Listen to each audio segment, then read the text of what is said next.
Hello everyone, hope you had a peaceful day. My name is Shooroq al-safadi, studying Shakespeare at the IUG section 201. And in today's presentation I'm going to present the theme of irony and one of the greatest Shakespeare plays, Romeo and Juliet. As you know, that the use of words to express something other than and especially the opposite of the literal meaning is called irony. Irony involves things not being what they see, so we can use irony to entertain it or just to make it a surprise, and the basic thing to emphasize a certain theme of the text, and it can be used to comic or project effects. So we can understand that irony can include a lot of things, from a few words used ironically to make a point of an overarching structural device that run through text or a story. We have three types of irony: verbal, situational, and dramatic. The first one is verbal.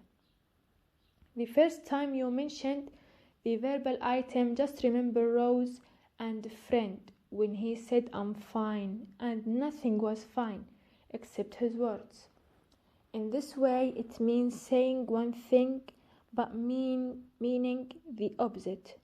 So verbal irony involves using words to mean the opposite of the literal definitions.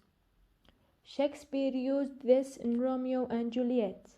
In one example, when Juliet tells her mother, like, I will not marry it, and when I do, I swear shall be Romeo, whom you know I hate rather than Paris. Now Juliet told her mother that she hates Romeo, but we as readers know that she loves him and she's going to marry him. Now she said something totally different, however she meant something totally different about the thing that she said. This is called the verbal irony. The second kind of irony is the situational one.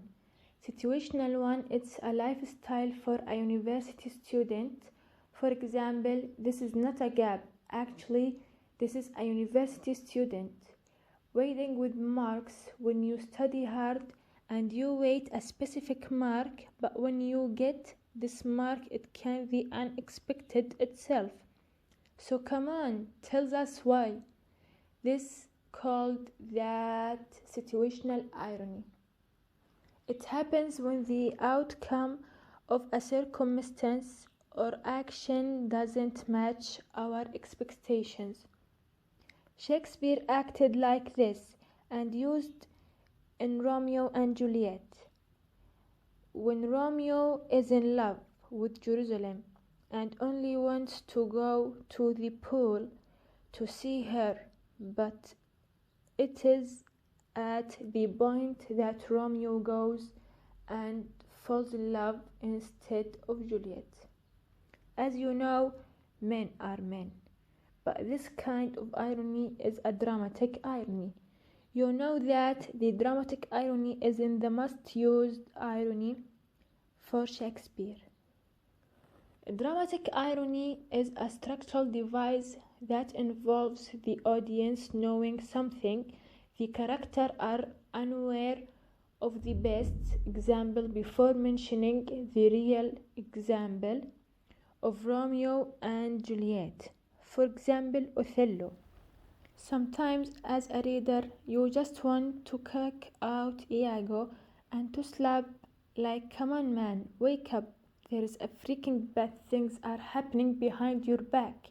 Like, these things gives the audience the feeling, oh yes, I know something that the character doesn't know. So this is often a key piece of information about a situation and its likely outcome in Romeo and Juliet.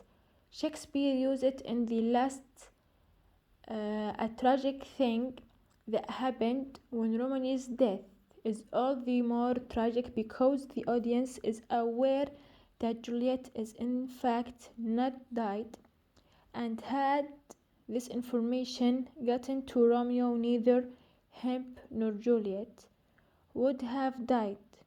And that time Romeo said that Juliet is dead. But actually she was sleeping and she was about to wake up, but both of them died. That was the dramatic irony. A gentle reminder, as such, is worth thinking about the three types of irony and which one you intend to use. And if you want to connect us to the reality, you'll discover that we use hundreds of ironies daily with ourselves and with our life without focusing that, yes, this is irony. We use a take up, we use it without focusing. That's the end of my presentation, and this was the last presentation in my universal life. Thank you so much for listening.